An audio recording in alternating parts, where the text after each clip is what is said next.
Invalide, Moskva. Il fallait que je lise, il fallait que je comprenne. Il n'y a pas d'argent magique. Fuga dal mercato azionario con le borse in profondo rosso. The higher you go, the fewer women there are. Nous ne parlons forcément pas de la même Europe. Time will tell. Russe Europe Express, Jacques Sapir, Clément Olivier. On ne peut pas dire qu'on est pour les libertés individuelles et collectives sans être attentif à la pluralité des médias et au risque que l'hyperconcentration fait courir. Ces mots ne sont ni ceux d'un journaliste syndiqué, ni ceux d'un militant associatif, mais de Gérard Larcher, le président du Sénat, interrogé le 11 janvier sur France Inter au sujet de la commission d'enquête sénatoriale qui se penche depuis la fin 2021 sur la concentration des médias en France. Questions anciennes s'il en est, mais qui agitent de plus en plus le débat public au rythme des rachats de médias par des géants industriels dont la presse n'est souvent pas le cœur de métier et qui dépendent pour beaucoup de la commande publique. Alors, quelles évolutions récentes ou moins récentes dans la propriété des entreprises qui font le paysage médiatique français, quelles conséquences sur les conditions de travail et d'existence des journalistes, mais aussi évidemment sur la qualité et la diversité de l'information. Quelles problématiques aussi plus spécifiquement en cette période de campagne présidentielle, et y a-t-il des solutions d'ordre économique et structurel pour recréer un lien de confiance qui a tendance à s'étioler avec une partie des citoyens? Bienvenue à toutes, bienvenue à tous, c'est Russe Europe Express. Vous voyez que dans le monde, le secteur des médias, c'est le deuxième secteur le plus rentable, après le luxe. Voilà. Donc il y a beaucoup de gens qui gagnent beaucoup d'argent dans les médias. Et donc notre intérêt n'est pas politique, n'est pas idéologique, c'est un intérêt purement économique. Et quant à Zemmour, pardonnez-moi, mais il publiait des livres à des centaines de milliers d'exemplaires bien avant qu'il ne revienne sur CNews. Je vous rappelle qu'il est sur Le Figaro, je vous rappelle qu'il est sur la 6. Personne ne pensait, personne ne savait qu'il allait être président de la République. Bonjour Jacques Sapir. Bonjour Clément. Et autour de cette table virtuelle, Emmanuel Vire, bonjour. Bonjour. Vous êtes le secrétaire général du SNJ-CGT, le syndicat des journalistes de la CGT. Vous-même journaliste, bien sûr. Et à l'autre bout du câble, Mathias Raymond, bonjour. Bonjour. Économiste quant à vous de métier, et puis raison de notre invitation, co-animateur de l'association Acrimed qui produit depuis plus de 25 ans de la critique des médias de façon indépendante. Et je précise que si vous êtes l'un et l'autre avec nous aujourd'hui, c'est justement parce que vous avez été auditionné par cette commission du Sénat. Vous allez nous en parler. Un grand merci en tout cas à vous deux d'être des nôtres, messieurs. Jacques Sapir, votre édito. Tout d'abord, cette semaine, on s'intéresse plus à mon métier qu'au vôtre, mais finalement c'est intimement lié. Tout à fait. Tout à fait. Effectivement, la concentration de la presse est un problème qui est régulièrement posé. Elle donne d'ailleurs lieu à des auditions désormais au Sénat où divers grands patrons sont et vont être interrogés. Elle soulève un problème de pluralisme dans l'accès à l'information et de ce fait un problème de démocratie. On constate d'ailleurs, et c'est intéressant, que le classement de la presse française en termes de liberté de la presse n'est pas très bon. Elle ne figure qu'au 34e rang sur la liste publiée par Reporters sans frontières en 2021, soit derrière la Suède, le Danemark, mais aussi les Pays-Bas, la Suisse, la Belgique, l'Allemagne. De fait, la France se trouve à égalité avec le Royaume-Uni à la 33e place et devance de peu l'Italie et les États-Unis, des pays qui sont connus par ailleurs pour leur extrême concentration de la presse. Une question qui n'est pas nouvelle, nous dites-vous, mais les dernières années ont vu cette concentration s'accélérer. Oui, tout à fait. Les récents développements, et en particulier l'extension du groupe Bolloré, mais pas seulement d'ailleurs, ont amené les professionnels du secteur à s'émouvoir. Ainsi, plus de 250 journalistes et professionnels des médias ont dénoncé dans une tribune publiée le mercredi 15 décembre 2021 dans Le Monde l'hyperconcentration des médias.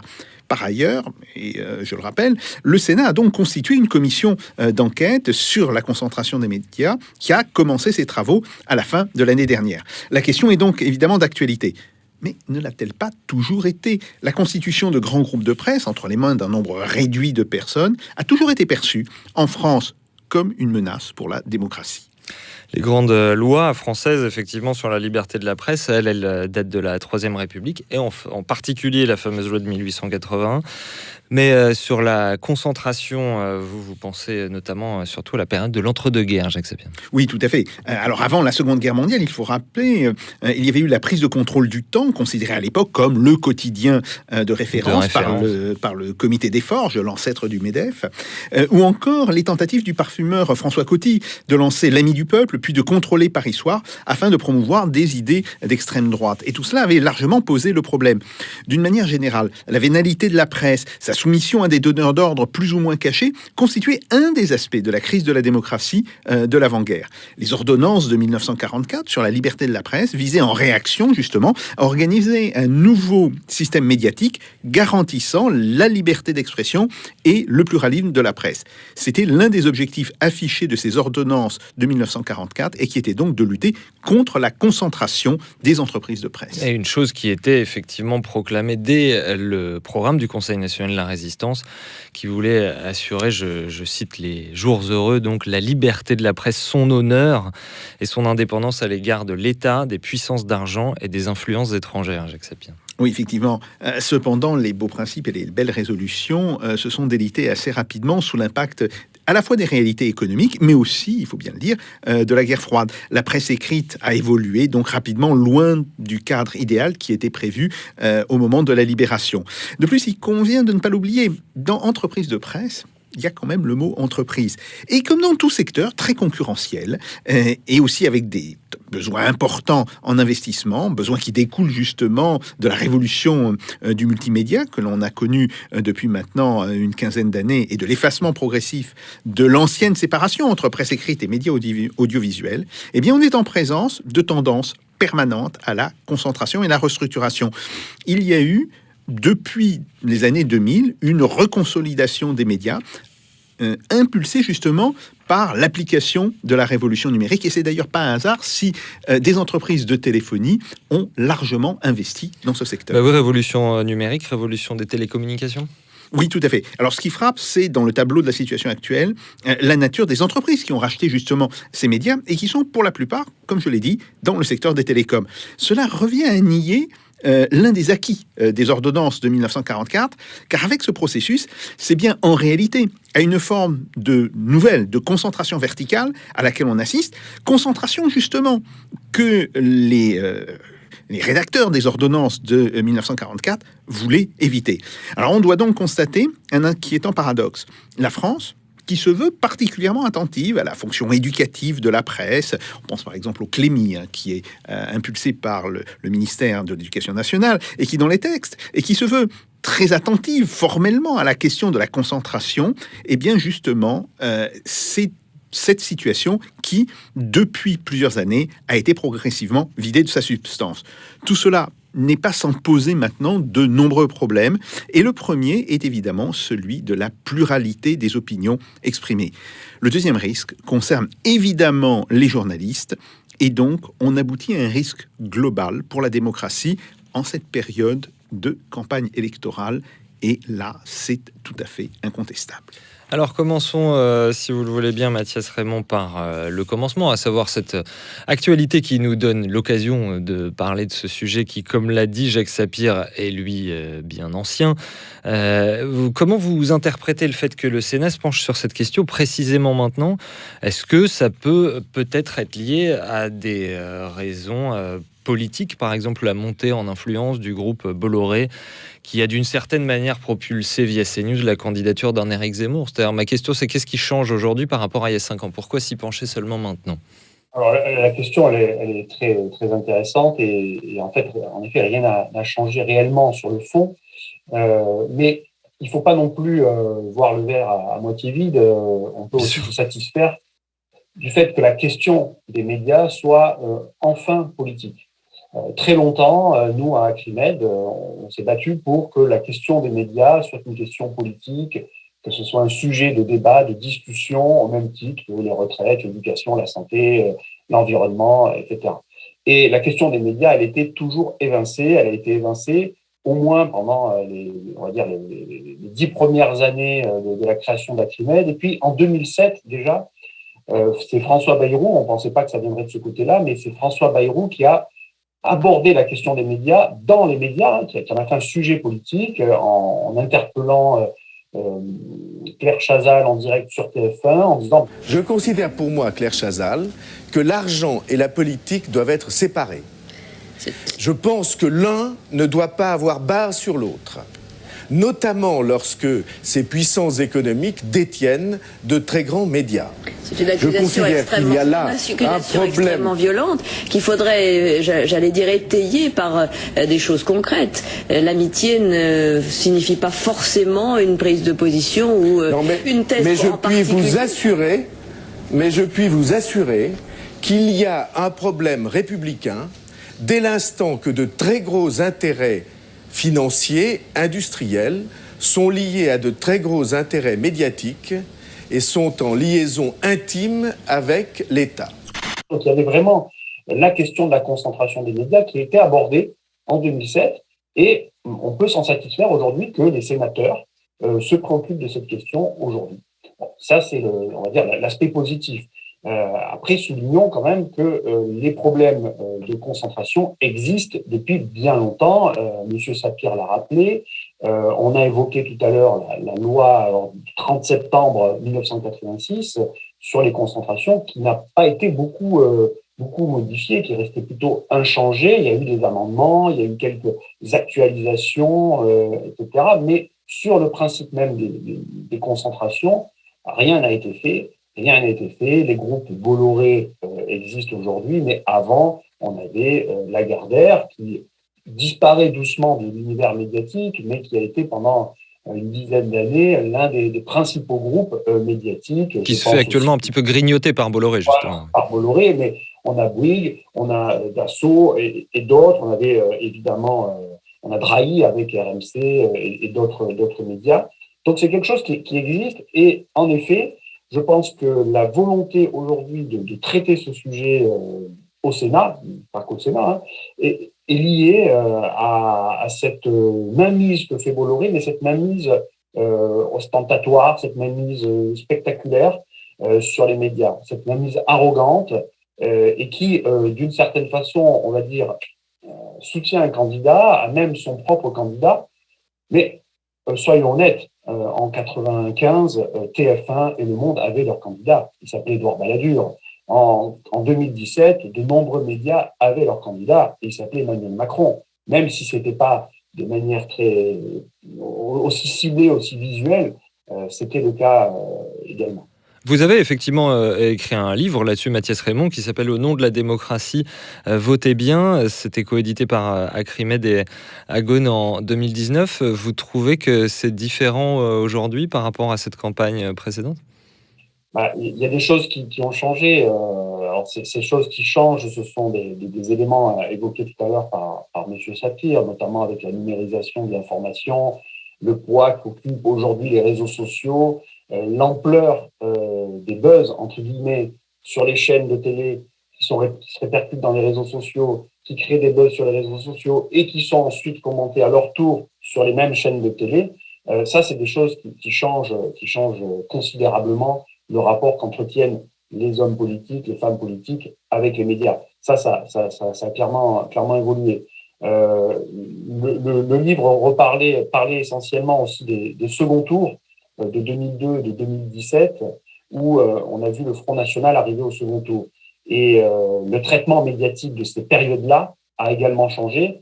Et on peut se douter que si on se retrouve dans une situation similaire, un candidat non d'extrême droite et un candidat d'extrême droite, il va encore changer cette fois-là. Il y a aussi une forme d'acceptation des idées de l'extrême droite. À une certaine époque, Jean-Marie Le Pen s'est dit attaqué de toutes parts dès qu'il a eu ses propos sur le détail. Rappelez-vous, c'est un détail de l'histoire. Aujourd'hui, de nombreux candidats, surtout un ou deux, ont des propos à peu près similaires et ne sont pas attaqués par l'ensemble des médias pour des propos similaires.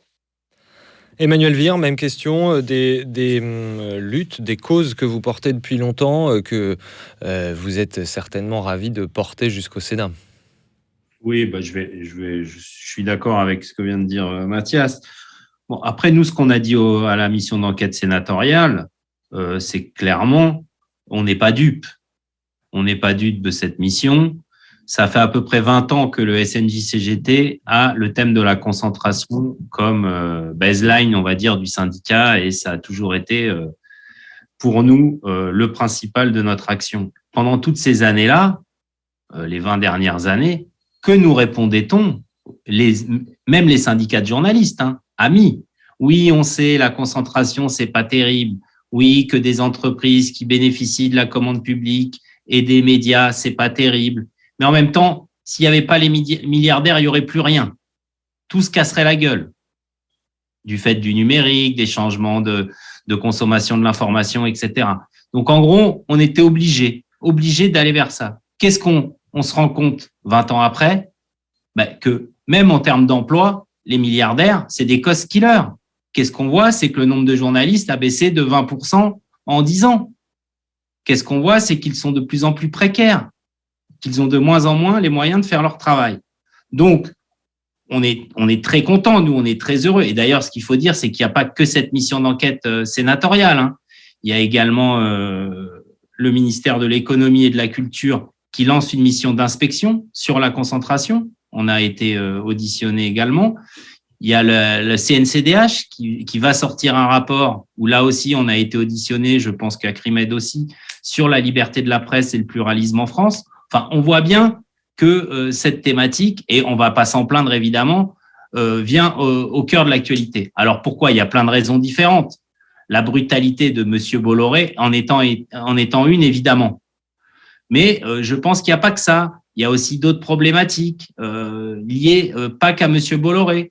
Comme l'a dit Mathias, je rappelle que la prise en main des Échos par LVMH, c'est 2007. Le Monde par le trio Pigasse-Bergé-Niel, c'est 2010. La presse quotidienne régionale aux mains des bras et du Crédit Mutuel, c'est il y a 20 ans. Donc, je pense que l'État aussi s'est rendu compte que les aides à la presse, c'était 1,4 milliard par an, donc 400 millions d'aides directes. Et ils se rendent bien compte que cet argent va principalement dans la poche des milliardaires. Et ça commence aussi à leur poser problème. Voilà. Donc évidemment, nous, on souhaite, et c'est pour ça qu'on participe évidemment, on était ravis d'aller à cette mission parlementaire. On souhaite même aller plus loin, que cette thématique de la concentration du pluralisme soit au cœur de la campagne présidentielle. Alors, vous l'avez dit, au niveau de Bolloré, on voit bien ce qui se passe, les choses sont assez connues. En revanche, vous avez Emmanuel Vien aussi cité comme quelqu'un comme Xavier Niel, qui est au capital du Monde. Il faut peut-être expliciter le problème, et aussi pour sans doute éviter quelques accusations en conspirationnisme. Quel problème vous pose le fait que Xavier Niel détienne des parts au Monde? Qu'est-ce que ça change au travail journalistique, Emmanuel Vien? Alors, Le Monde a une histoire. Vous savez qu'avant l'arrivée du trio, c'était les personnels qui possédaient Le Monde en majorité. Donc, ils ont gardé, on va dire, ce statut. Et la situation du Monde est différente d'autres quotidiens. Pourquoi? Le personnel garde la mainmise sur la direction de la rédaction, par exemple. En votant, ils vont choisir ou pas le directeur de la rédaction, comme à Libération, ou au moins le valider. Donc, je dirais, en termes d'interventionnisme, Niel est pas, c'est pas ce qui nous choque le plus, surtout dans le cadre d'un quotidien comme Le Monde qui a une histoire très particulière et qui est très compliqué à remettre totalement en cause. Par contre, comme le disait Mathias et comme le disait aussi Jacques, ce qui nous gêne avec quelqu'un comme Niel, c'est la concentration verticale. On va avoir de véritables oligopoles qui vont se créer. C'était le rêve de Messier, rappelez-vous. Posséder les Jean-Marie tuyaux. Messier, oui. Oui, c'était son rêve de posséder les contenus et les contenants. À propos de contenu et de contenant, vous l'avez dit, Emmanuel Vien, il y a une baisse du nombre de cartes de presse en France. Il faut peut-être rappeler ce que c'est qu'une carte de presse, c'est-à-dire que ça n'est pas comme une habilitation pour être médecin ou que sais-je, ou avocat. On peut être journaliste sans carte de presse, mais la carte de presse, c'est plutôt une reconnaissance par la profession du statut qu'a une personne qui est donc reconnue comme journaliste et qui donne donc certains droits et des protections liées.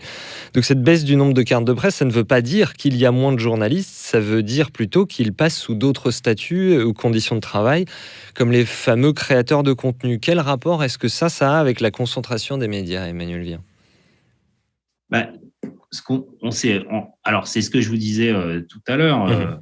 Pendant longtemps, on n'a pas voulu dire qu'on avait raison à ce sujet. Je vais être très factuel. J'ai été commissaire à la carte de presse les 3 dernières années et depuis le dernier scrutin, là, depuis le 1er janvier, je ne le suis plus. Nous avions 39 000 cartes de presse en 2010. Aujourd'hui, nous sommes à 34 500. Donc, la concentration, de par ce qui se passe, vous savez que dès qu'une entreprise de presse change majoritairement d'actionnaire, les journalistes ont la possibilité de partir en utilisant ce qu'on appelle la clause de cession. C'est ce qui est arrivé à iTélé, c'est ce qui est arrivé à Europe 1 quand les gens sont partis, etc. Donc, ils partent de leur propre chef. Pardonnez-moi, c'est comme une clause de conscience, c'est-à-dire qu'on peut démissionner mais garder ses indemnités de licenciement. Ouais. Exactement. Qui est spécifique au statut de journaliste. Voilà, qui sont des indemnités conventionnelles et on peut le dire, c'est 1 mois de salaire par année d'ancienneté. Si vous avez 10 ans d'ancienneté, vous partez avec 10 mois de salaire. Voilà, c'est tout simple. Donc, qu'ont fait ces milliardaires ? Ils ont vidé les rédactions et sans remplacer les départs, tout simplement. Quand vous avez 10 journalistes qui partent en clause de cession, vous en remplacez 3 et il vous manque 7 postes. Et comment on va absorber cette baisse de force de production? Ce qui est beaucoup aussi, Acrimed aussi l'a beaucoup décrit, c'est des journalistes qui vont devenir des journalistes couteau suisse ou des journalistes Shiva, à qui on va demander de tout faire. Et ce que vous appelez des producteurs de contenu. C'est-à-dire, soit on va leur demander de ne pas faire leur travail de journaliste en produisant une information vérifiée, hiérarchisée, etc., mais en faisant du bâtonnage de dépêche, du clic. On va leur dire, tiens, qu'est-ce que c'est ça ? Tu m'as repris cette dépêche-là, mais elle a fait que même pas 5000 clics. Qu'est-ce qui se passe ? Vas-y. On demande ça en 15 minutes aux journalistes. Ou alors, on va lui demander de faire un vrai travail de journaliste, mais de tout faire en même temps. Donc, il ne peut pas bien faire son travail. C'est-à-dire, quand vous dites à un journaliste, tu pars à cette conférence de presse, tu vas me faire un article pour le quotidien, tu vas me faire un article pour le web, et tu peux me monter le son que tu as fait de l'interview, et tu me fais ci et tu me fais ça, au bout du bout, le journaliste ne peut pas bien faire. Voilà. Et donc, son travail n'est plus un travail de qualité. Sans parler, évidemment, des interventions qu'il peut y avoir après. Je rappelle que chaque rédaction est très hiérarchisée, avec une rédaction en chef, et que la chefferie dans les rédactions est très forte. Voilà. Mathias Raymond, sur cette question.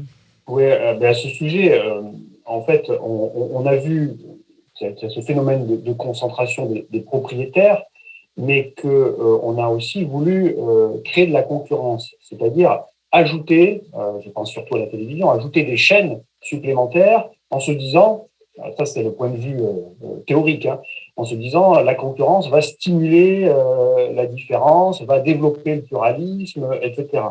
Or, la multiplication de ces chaînes-là à l'infini a surtout, et Emmanuel vient de le dire, homogénéisé une forme d'information, homogénéisé des contenus, parce qu'elle s'est faite au moindre coût. C'est-à-dire qu'on a réduit les budgets publics, alors environ 60 millions d'euros par an pour France Télévisions en moins chaque fois. Et on a réduit la qualité de l'information dans la plupart des domaines parce que les journalistes n'ont plus les moyens d'aller enquêter, faire des reportages, on a moins d'envoyés spéciaux, on a moins de reporters à l'étranger, etc., de correspondants étrangers. Et tout ça, ça a été remplacé par des éditorialistes interchangeables que l'on voit sur des plateaux de télé qui commentent l'actualité.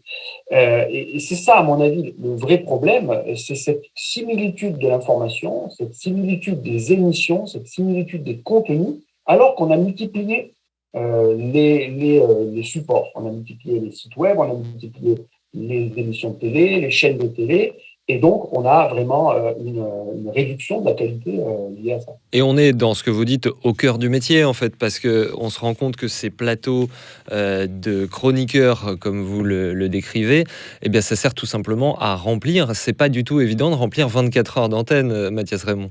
Oui, et puis c'est peu coûteux. C'est peu coûteux en termes de prix. Bon, ben voilà, on a un plateau de télé, c'est le même, et puis on fait tourner les journalistes, enfin, les émissions, les chroniqueurs sur ces plateaux de télé. Et surtout, on arrive à créer des sujets avec ces émissions-là. On va commenter le commentaire de l'émission d'avant. Je prends juste un petit exemple. C'est-à-dire c'est autoréférentiel, c'est ça, on crée une polémique et après on commente la polémique qu'on a soi-même créée. Exactement. On a Pascal Praud qui, sur son émission dans CNews, l'heure des pros, fait une émission sur l'environnement où il se moque de son invité sur le climat. Il est là, le réchauffement climatique. Attention, sujet sensible. On ne rigole pas avec le réchauffement climatique. Merci d'être avec nous. Le réchauffement climatique, faut pas blaguer avec ça. Michel Chevalet va nous en parler, moi. Moins 3 degrés ce matin dans les îles. Ouais. Je peux vous raconter des choses. Bon. Par exemple, ce qui se passe cet après-midi. Oui, mais c'est quand même. Là, il y a une conférence de presse avec 150 experts. Je suis d'accord avec vous, mais ça vous ennuie pas que ce soit moi qui décide. Ah si, allez-y. Non, mais comme vous avez perdu vos papiers. Franchement, parce qu'a priori, c'est plus ça l'émission. Autrement. Vous arrivez, vous prenez le pouvoir. Vous avez des gens quand je parle. Monsieur a vous avez une tête qui vous êtes entré dans vous avez réussi à entrer sur notre studio. Mais en fait, ça vous. Vous avez une tête qui ne rentre pas dans. Vous avez une tête qui n'entre pas dans les studios aussi. Un peu d'humilité. Ça fait un buzz sur Internet et il va être invité sur une autre émission du même groupe, sur C8, l'émission de Cyril Hanouna, TPMP, où il va se défendre et commenter les commentaires qu'il y a eu à propos de son émission de la veille ou de l'avant-veille sur CNews. Donc là, on est vraiment dans des émissions peu coûteuses, mais qui occupent l'espace et qui remplissent les caisses en termes de recettes publicitaires pour ces médias. Alors moi j'ai un chroniqueur en face de moi que je suis ravi de retrouver chaque semaine et qui ne commente pas n'importe quoi.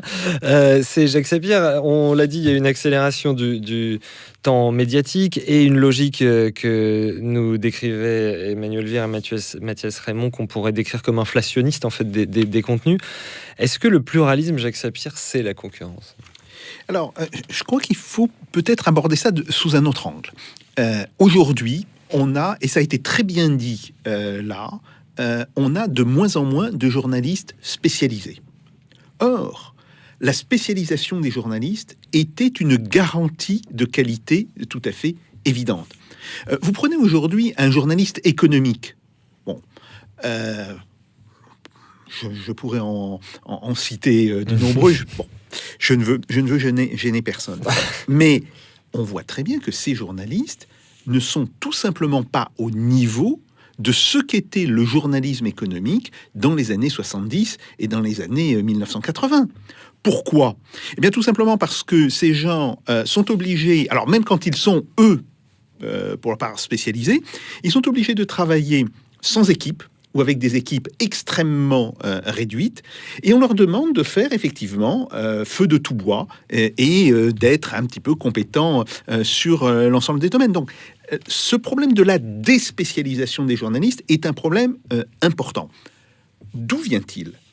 Et là, je crois qu'il faut effectivement réfléchir à la transformation globale qu'a impliqué le multimédia.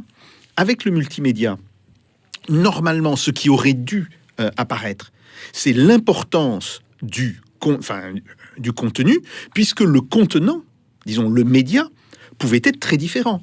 L'importance aurait dû être... Déformatage, quoi. Voilà, ça aurait été au contraire de mettre l'accent sur la qualité, alors de choses qui pouvaient être soit du papier dans la presse écrite, soit le même papier mais alors transformé en émission audio ou télévisuelle, les dimensions aussi avec Internet. Bref, bon.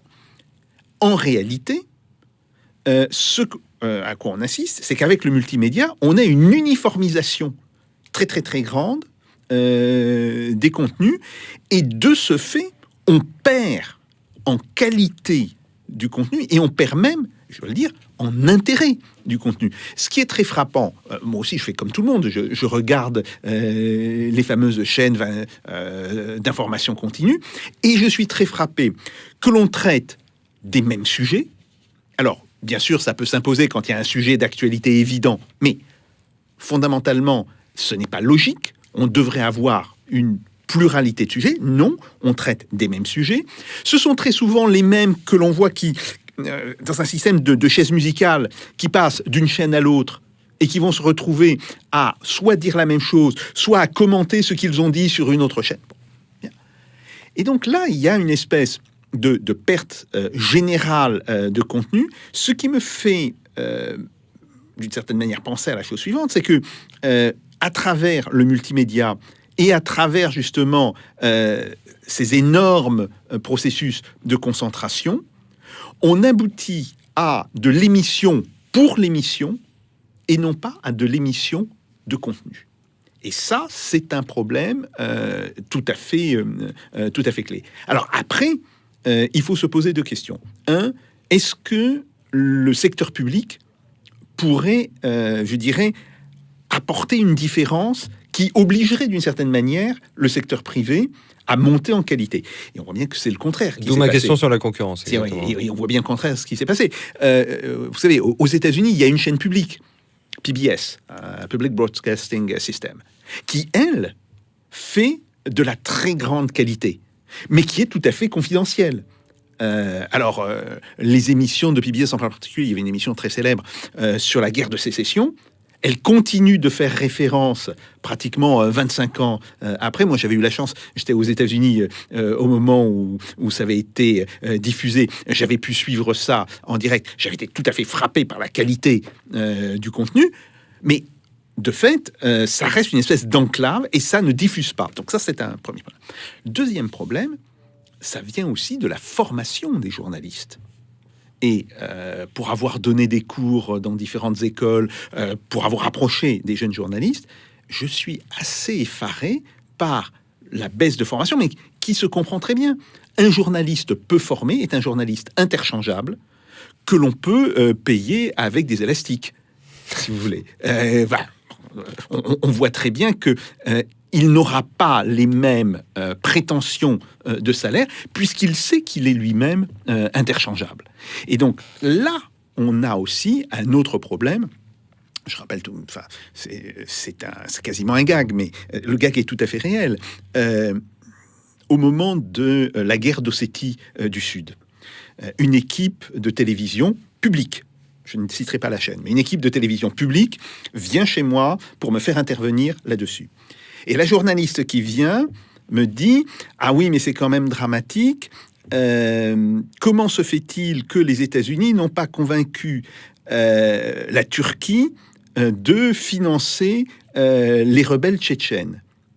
Je dis « Mais attendez, il n'y a pas de frontière entre la Turquie et la Russie dont fait partie la Tchétchénie. » Elle me regarde comme si j'avais dit une énormité, et j'ai dû lui apporter un atlas pour lui montrer ce qu'était la situation Caucase du Sud, Caucase du Nord. Bref, ça veut donc dire que l'on a des gens qui, parce que c'est la logique du système, doivent être capables de faire tout, et comme ils font tout, ils font un peu n'importe quoi. Alors, Emmanuel Vire, si vous voulez défendre notre brave profession, c'est le moment. Non, je pense que Jacques revient sur un truc très important, c'est la formation des journalistes. Et je sais que Acrimed et Mathias sont aussi là-dessus.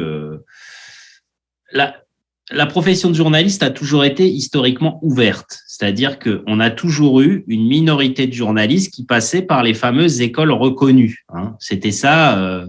Moi, par exemple, j'ai pas fait d'école de journaliste. Moi, je suis géographe. Et c'est peut-être aussi ça, la richesse de l'apport que pouvaient avoir les journalistes quand ils avaient le temps de travailler, quand peut-être il y avait plus de journalistes qui venaient de milieux différents. Je parle pas social, parce que ça aussi, c'est un autre problème. Et je sais qu'à Acrimed, je laisserai Mathias en parler. Mais les journalistes, enfin, les encartés, on va dire, les cartes de presse d'aujourd'hui, ne sont pas du tout à l'image de la société. Donc ça aussi, c'est un problème. Il y a à la fois des journalistes qui ne sont pas représentatifs de la population française, plus une formation formatée. Et là, je le dis clairement, la formation qui est fournie dans les 14 écoles de journalistes reconnus par la profession, c'est nous-mêmes qui reconnaissons ces écoles. Je parle du CFJ, du CELSA, etc., etc. La formation technique, elle est très bonne. J'ai pas de souci. Ils apprennent à faire tout, ce qu'on disait avant. Donc, c'est pas le fond de la formation technique qui me gêne. On leur apprend pas à ce que c'est que d'être un journaliste aujourd'hui. Et quelle est la place du journaliste dans la société? Et et ça, personne ne l'évoque. La question de la concentration, elle n'est pas évoquée dans les écoles. Hein. Qu'est-ce qu'on fait dans une rédaction quand on est face à des actionnaires comme ça? Qu'est-ce qu'on fait? La question des représentants des journalistes n'est pas évoquée. Enfin, aucun contre-pouvoir, en gros, n'est évoqué dans ces écoles. Moi, ce qui m'a surpris d'emblée, c'est l'absence de bibliothèque. Parce qu'on était dans la meilleure école de journalisme de France, sinon d'Europe, on nous disait, et il n'y avait pas de bibliothèque. Il y avait un petit local dans lequel il y avait un truc avec l'annuaire du Sénat, de dictionnaires, ça y avait, quoi. Mais le pire, c'est pas ça. Le pire, c'est qu'au fond, l'absence de bibliothèque n'était pas un problème. Alors, le centre de formation des journalistes, à l'époque où j'y étais, avait un conseil d'administration, et dans lequel il y avait tous les grands médias, je ne peux pas les citer, mais enfin, il devait y avoir TF1, France 2, Le Parisien. L'objectif du CFJ, de l'ESJ, des écoles de journalisme, c'est de placer leurs étudiants dans des entreprises de presse. Et donc, à partir de ce moment-là, il faut conformer au maximum les étudiants aux desiderata des entreprises de presse. Et comment vous expliquez le fait qu'il y ait de plus en plus, justement, de moins en moins de diversité chez les journalistes, Emmanuel Vire? Est-ce que c'est lié au fait que c'est ce qui intéresse un patron de presse, c'est d'avoir quelqu'un qui arrive et qui sait déjà tout faire? Il y a les deux. Je pense qu'il y a un problème de recrutement dans les écoles, de recrutement social, où c'est que des enfants de CSP+. Et on a peut-être 10 à 15% de fils d'ouvriers ou d'employés. Donc, il y a un problème de recrutement et c'est peut-être aussi à la profession de faire plus pour que les écoles soient plus ouvertes à des publics différents. Après, d'ailleurs, ce qu'on remarque là-dessus, c'est souvent dans les médias indépendants des puissances financières qu'on va avoir des journalistes différents. Je sais, les confrères, les consoeurs de Mediapart, du Diplo, de Politis. Y compris Edoui Plenel lui-même, il n'a pas fait d'études de journalisme. Oui, bien sûr, mais même, je dis socialement, ou des journalistes d'origine africaine, maghrébine, etc. À part, on sait ce qui s'est passé, on a mis Harry Roselmack à la télé une fois, on a mis un noir, deux noirs, un arabe, deux arabes, mais ça ne change pas fondamentalement le déséquilibre qu'il y a entre une profession qui n'est pas à l'image de la population. Mathias Raymond, oui. Oui, donc moi je voulais compléter sur ce qui vient d'être dit à propos de la formation des journalistes. En effet, il y a le problème de la formation des journalistes, mais il y a aussi les préoccupations des journalistes, et ces préoccupations découlent de leur univers social, de leur Bourdieu parlait d'habitus, etc. C'est-à-dire de ces points communs qu'ils ont les uns avec les autres. Et c'est vrai que quand on regarde une cartographie de ce qui se passe à la télévision, de ce qui se passe dans les médias, on se rend compte que les personnes les plus visibles, ce sont les CSP+. À la télévision, on avait fait une étude où on avait remarqué que 79% des personnes que l'on voit dans les émissions de divertissement, d'information, de fiction, ce sont des personnes issues des CSP+, alors que dans la population réelle, elles sont bien évidemment beaucoup moins nombreuses, donc de l'ordre de 12%. Donc c'est quelque chose d'assez flagrant. Pendant la pandémie, on a invité des dizaines de médecins dans toutes les émissions de télé, dans toutes les matinales des grandes radios. Combien d'infirmières, combien d'aides-soignants ont été invités? Presque pas, voire jamais. Les matinales des grandes radios, on a compté à Clémed, jamais il y a eu des invités issus des catégories plus populaires, on va dire. Et tout ça me fait penser à cette citation d'Alain Cardot, que je vais vous citer, qui montre qu'en réalité, il n'y a pas de complot, il n'y a pas d'organisation derrière pour dire oui, il faut inviter que les riches parce qu'on est des riches. Non, pas du tout. Je cite Alain Cardot. Il n'est pas nécessaire que des horloges conspirent pour donner pratiquement la même heure en même temps. Il suffit qu'au départ, elles aient été mises à l'heure et dotées du même type de mouvement, de sorte qu'en suivant son propre mouvement, chacune d'elles s'accordera, grosso modo, avec toutes les autres. La similitude du mécanisme exclut toute machination. Bon, ben voilà, là, je pense, j'ai résumé à la fois. Je crois, d'ailleurs, il y a une expression de Pierre Bourdieu, c'est l'orchestration sans chef d'orchestre, hein, c'est ça. Ben, c'est parfait, voilà. C'est une autre variante. Jacques bien. Oui, là, vous évoquez quelque chose qui est extrêmement important, c'est justement l'indifférenciation d'un sujet. Sur la crise sanitaire, on pouvait traiter la crise sanitaire et on aurait dû la traiter à travers plusieurs points d'entrée. Un point d'entrée, effectivement, sur la nature de la pandémie. Et donc là, ça impliquait de faire venir des virologues, des épidémiologistes. C'était tout à fait justifié. Des chefs de service, c'est autre chose. Un chef de service, il n'a pas normalement la compétence d'un virologue, il n'a pas normalement la compétence d'un épidémiologiste, sauf s'il est chef d'un service d'épidémiologie. On voit des gens qui sont des néphrologues, qui sont très certainement d'excellents spécialistes, mais qui n'étaient pas des spécialistes de la pandémie. Donc ça pose déjà un premier problème. Après, il y avait un autre sujet qui était comment l'institution hospitalière est-elle mise sous tension et réagit-elle à la pandémie? Et là, il aurait été nécessaire de faire parler des gens, des cadres infirmiers, des gens qui étaient au contact du terrain. Moi, ce qui m'a tout à fait fasciné dans le traitement médiatique de la pandémie, et peut-être que j'y suis plus sensible parce que je suis fils de médecin et que j'ai grandi et j'ai été d'une certaine manière formé pendant mes premières années au sein d'un milieu très médical, c'est qu'il y a eu cette idée, c'est une pandémie, donc on va faire parler des médecins. Mais des médecins, ça n'existe pas. Il y a des spécialités en médecine. C'est comme si on demandait à des économistes de traiter de l'ensemble des problèmes, alors que non, il y a des spécialistes des questions monétaires, il y a des spécialistes des questions de commerce international, il y a des spécialistes de microéconomie, bon, etc. Bon. Donc, ça me semble assez typique de cette espèce de pensée qui consiste à dire, bon, on a un problème, on va le traiter généralement, et puis après, comme on a des habitués des plateaux, on va leur poser des questions, même si elles tombent en dehors de leur spécialité. Et ça, je pense que c'est effectivement un véritable problème. Pourquoi ça se passe aussi comme ça? Il y a un phénomène mimétique, me semble-t-il, entre ces grandes chaînes.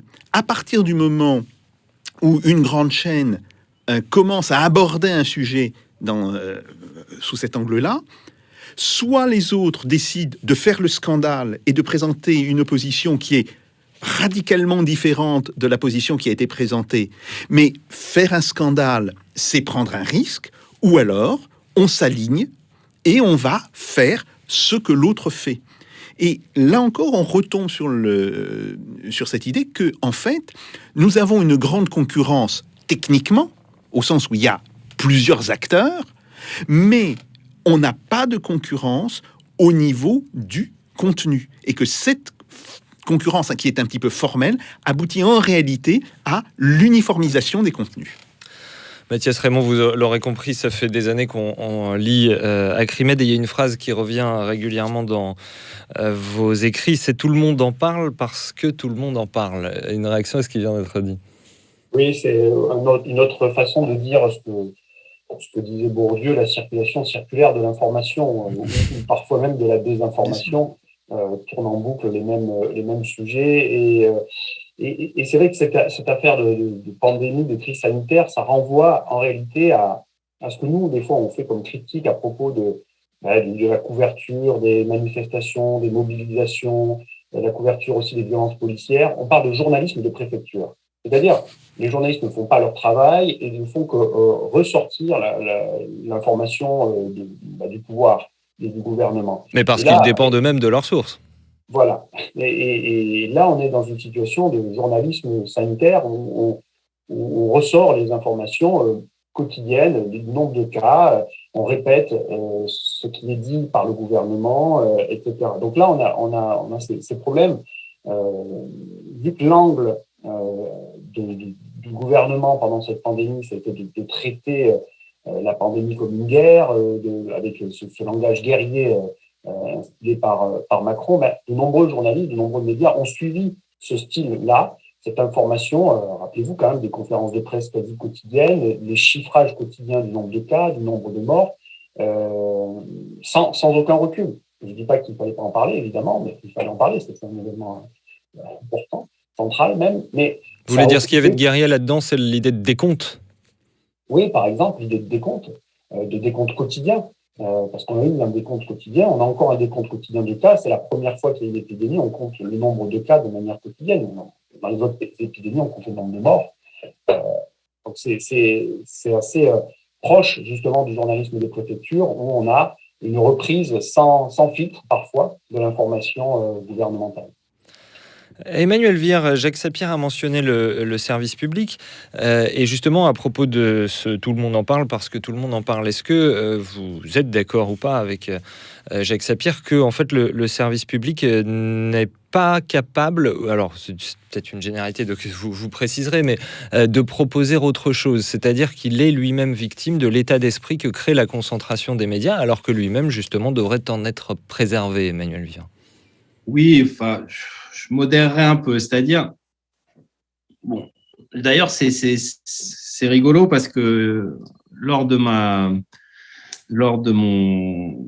visite au Sénat et de mon audition, à la fin, j'ai parlé évidemment avec les sénateurs en off. On a parlé de la situation, du pluralisme, etc. Et ils ont alors je parle de sénateurs évidemment LR, centristes. Je parle pas des sénateurs du groupe communiste, socialiste, etc. Ils ont une vision du service public, de l'audiovisuel, qui serait quasiment gauchiste. Enfin, et moi, je sais que les PDG de mon entreprise, qui sont Bolloré, puisque moi, je suis dans le groupe Prisma Media qui est détenu par Vivendi, j'en ai parlé avec la PDG, elle a le même sentiment. Ils ont l'impression que l'audiovisuel public en France, qu'il soit télévisuel ou radio, en gros, que ce soit France Inter ou France 2, est clairement de gauche. Alors, ils l'assimilent aux journalistes de ces chaînes ou radios qui, pour eux, sont très majoritairement de gauche, ce que je ne sais pas, moi, personnellement. Je ne connais pas l'opinion politique des journalistes du service public. Enfin, m'entendre dire que Léa Salamé, la matinale de France Inter, est quasiment d'extrême gauche, et on essaie de me justifier. C'est-à-dire qu'ils sont attaqués des deux bords. Droite de Bolloré. Non, mais c'est ça qu'il faut voir. C'est qu'en gros, on me dit, oui, d'accord, il y a CNews, il y a tout ça, mais il y a l'audiovisuel public de l'autre côté qui fait une propagande de gauche. Alors, c'est vrai que, et ça, on nous le sort de plus en plus. Alors, moi, c'est pas du tout la vision que j'ai du service public, même si je partage beaucoup de choses qui ont été dites par Jacques Sapir, en particulier d'ailleurs, et ça avait été fait par Acrimed, sur l'information. Il suffit de prendre le 20h de France 2 et le 20h de TF1, il y a un mimétisme, mais même de sujet, à la seconde près. Donc là, je le rejoins. Après, je pense qu'il y a quand même encore une spécificité du service public que nous, évidemment, on tente de conserver, qui malheureusement disparaît petit à petit parce que les journalistes du service public sont aussi de plus en plus contraints, il faut le dire. Et quand je parle des journalistes du service public, je pense par exemple à France Télévisions, c'est 3000 journalistes sur 9000 salariés, dont 2000 en région.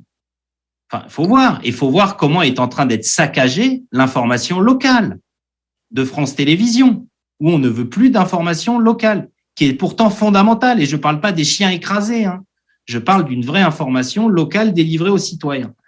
Donc, pour nous, évidemment, l'audiovisuel public est sur une pente déclinante en termes de liberté, de moyens, etc. Et il est temps que ça s'arrête. Mais on ne peut quand même pas comparer complètement l'audiovisuel public des chaînes privées. D'ailleurs, il suffit de voir les actions du CSA. Il y a très très peu de plaintes quand même contre l'audiovisuel public. Est-ce que face à tout ceci, Mathias Raymond, il serait temps de faire ce qu'on a appelé aux États-Unis à la fin du 19e siècle des grandes lois antitrust? Comment sont définis les seuils de concentration aujourd'hui et pourquoi, selon vous, est-ce qu'ils sont insuffisants, Mathias Raymond? Tout à l'heure, Jacques Sapir l'a dit, il y a différents phénomènes de concentration et ces phénomènes de concentration ont changé. On parlait avant de concentration horizontale et on essayait de faire en sorte qu'un même média ne possède pas, un même propriétaire, ne possède pas des médias analogues. On sait que ce n'est pas le cas. Par exemple, aujourd'hui, Bouygues possède TF1, TMC, LCI, TFX, TF1 Série, donc 5 chaînes de télévision. Il y a des concentrations transversales où le même média, le même propriétaire, décidément, possède des médias différents dans des secteurs différents, donc radio, télé, presse écrite. Et puis, on a les concentrations verticales qui, aujourd'hui, posent vraiment problème, qui sont des concentrations qui se font en amont ou en aval de l'activité principale du propriétaire. Donc là, on pense évidemment à Bouygues, la téléphonie Bouygues qui possède TF1, à Drahi qui possède donc SFR, mais aussi Libération, etc. Donc ça, les lois dont on a parlé au début, les lois de 86, elles sont complètement à jeter à la poubelle et à refaire, à revoir. C'est pas normal qu'on ait ces situations de concentration là. Donc ça, c'est le premier point. Le deuxième point, c'est qu'en France, on est quand même dans une situation assez particulière où des gens, des groupes industriels qui vivent de commandes publiques possèdent des médias et donc peuvent avoir une influence directe sur le pouvoir politique. C'est le cas localement, mais c'est aussi le cas nationalement. Il y a eu de nombreuses interpellations qui ont été faites à ce sujet. Évidemment, c'est resté fermé. Est-ce que c'est normal qu'un constructeur d'armes, qu'un marchand d'armes, qu'un gestionnaire d'autoroute, qu'un distributeur d'eau, un bâtisseur du BTP possède des médias et vive des commandes publiques de l'État en même temps? Il y a une promiscuité très embarrassante entre économie, politique, médias. C'est pas le cas en Allemagne, c'est pas le cas en Grande-Bretagne.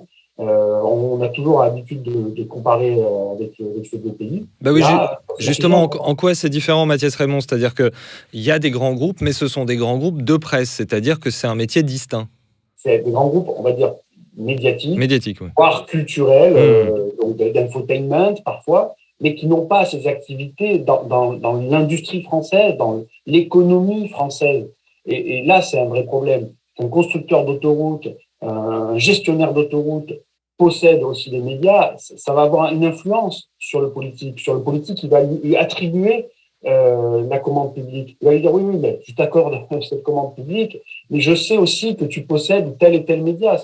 Ça pose des problèmes évidents que l'on a connus en 95 pendant la campagne présidentielle avec l'attribution du Stade de France au groupe Bouygues, alors que c'est Balladur qui a décidé que c'était donc Bouygues, et on se rappelle que donc TF1 avait fait plutôt campagne pour Bouygues. Donc ça, c'est un vrai problème. Il y en a d'autres sur lesquels je peux revenir par ailleurs, et des propositions que l'on peut faire. Je vous en prie, oui, bien sûr. Nous, tout à l'heure, Jacques Sapir en parlait, revenir aux ordonnances de 44, à l'esprit plus exactement des ordonnances de 44 du Conseil national de la résistance, serait quand même une bonne chose, faire en sorte qu'il y ait des règles sur le nombre de médias qu'une personne peut posséder, des presses qu'une personne peut posséder. C'est pas gênant d'avoir un média avec son site internet, évidemment, mais il faut essayer de revenir à cet esprit-là, voir comment on peut reconstruire des entreprises de presse. Il y a un levier, d'ailleurs, qui serait intéressant, consisterait à intégrer dans les médias dominants d'autres modèles de gestion de ces médias. Moi, je pense souvent à l'attribution des canaux de la TNT. Est-ce qu'autour de cette table, dans cette émission, on serait capable de voir les différences entre NT1, W9, TMC, Énergie TV? On n'est pas capable de le faire. Personne, je suis sûr, au CSA n'est capable de faire les différences entre ces chaînes-là. Et pourquoi, quand on a attribué des canaux à ces chaînes, on n'en a pas attribué, par exemple, à l'équipe de Zaléa TV? Zaléa TV, c'est une chaîne associative qui proposait des sujets de proximité, etc. Et c'était un autre modèle économique. Et avec un autre modèle économique, on fait rentrer une autre façon de faire de l'information, une autre façon d'avoir des contenus différents. Et donc, on multiplie pas, on copie pas à l'identique les médias dominants, les médias existants. Et enfin, et après on va dire d'autres choses, mais enfin, ça me semble important, on en parle depuis tout à l'heure, c'est redonner du pouvoir et des moyens au service public. On parlait de l'Allemagne, on parlait de la Grande-Bretagne. Les premières chaînes en termes d'audience, ce sont les chaînes publiques. La BBC, en Grande-Bretagne, par exemple. Et donc, là, je pense que la question de TF1 se pose.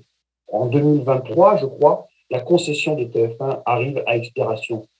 Un geste politique, un acte politique, ça serait de remettre au goût du jour bien l'appel d'offres de TF1, du canal numéro 1. Ce canal numéro 1, il n'est pas destiné à être à vie à Bouygues. Emmanuel Vien. Ouais. Sur cette question, je partage évidemment, mais on en est loin puisque, comme vous le savez, et tu le sais, Mathias, TF1 risque de récupérer M6 qui vont racheter au groupe allemand Bertelsmann. Voilà, il faut rappeler qu'il y a un projet de fusion entre TF1 et M6, et M6 détenant lui-même RTL. Voilà. Bon, alors, l'autorité de la concurrence doit donner son avis, mais non, juste pareil pour nous.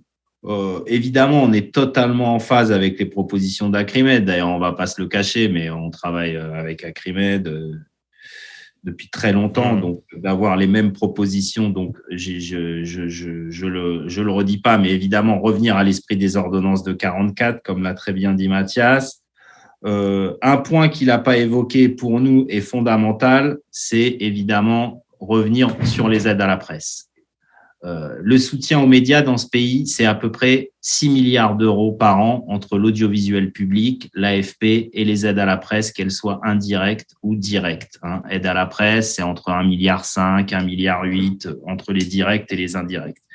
Il faut absolument renforcer le service public, l'audiovisuel public, comme l'a dit Mathias, alors que je vous rappelle, chaque année, c'est à peu près, entre 60 et 100 millions de budget en moins et des dizaines de personnels en moins.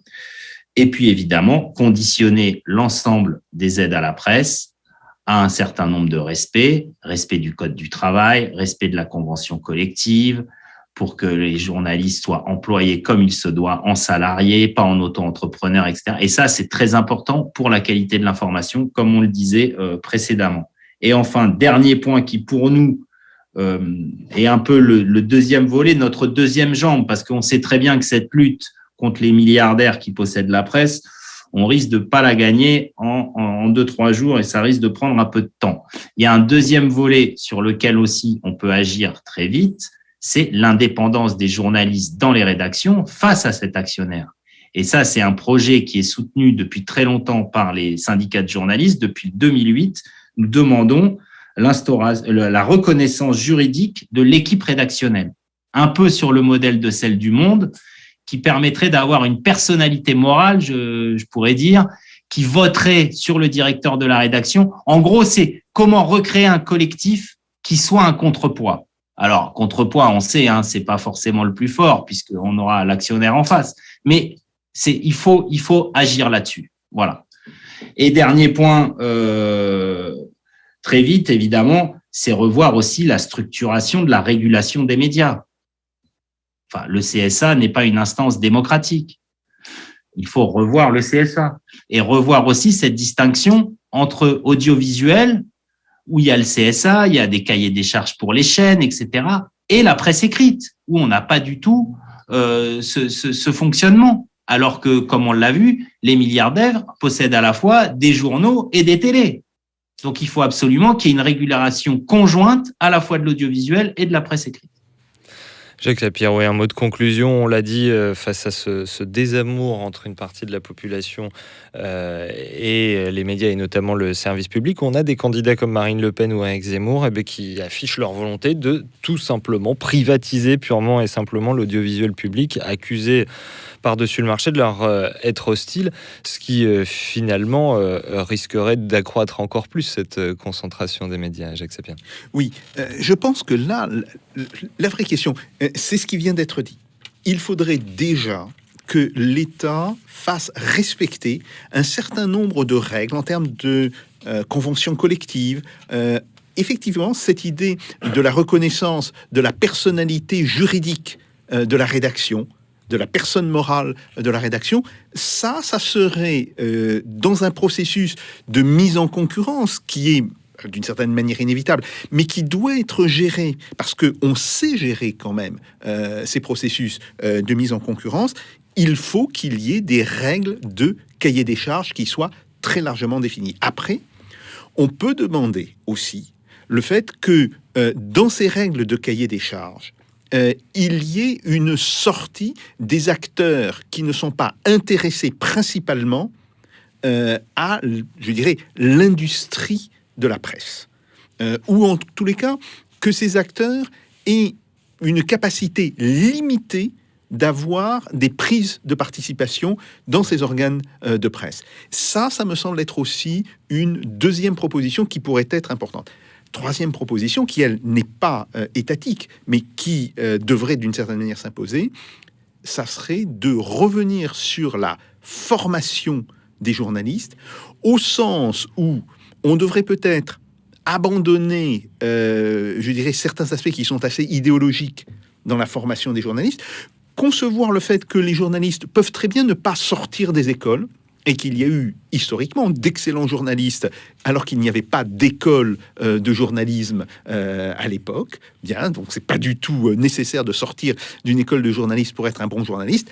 Par contre, ce qui me semble important, c'est la reconnaissance du fait que on ne peut pas être un journaliste tout-terrain et la reconnaissance de formes de spécialisation de ces journalistes. Et là, de ce point de vue-là, si vous voulez, il y a un parallèle qui est assez intéressant. La question de la spécialisation, elle est actée, par exemple, dans le monde universitaire, par le gouvernement, d'une certaine manière, puisque c'est le gouvernement qui reconnaît les commissions de recrutement et qui comprend que, on recrute des économistes qui sont des macroéconomistes, il y a une commission différente. Bon.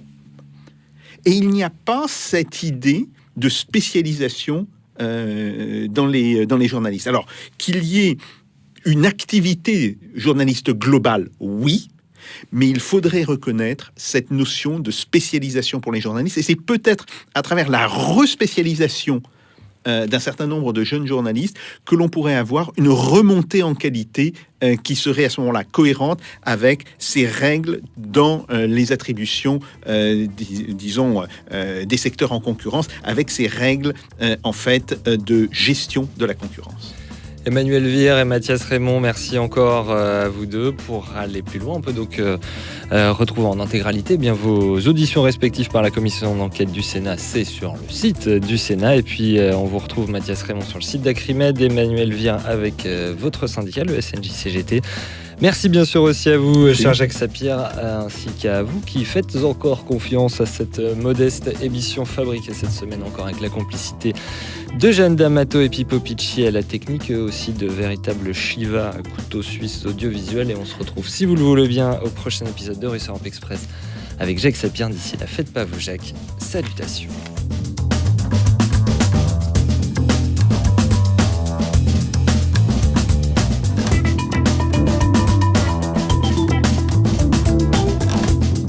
Not a method. This is provocation. Let them do. No.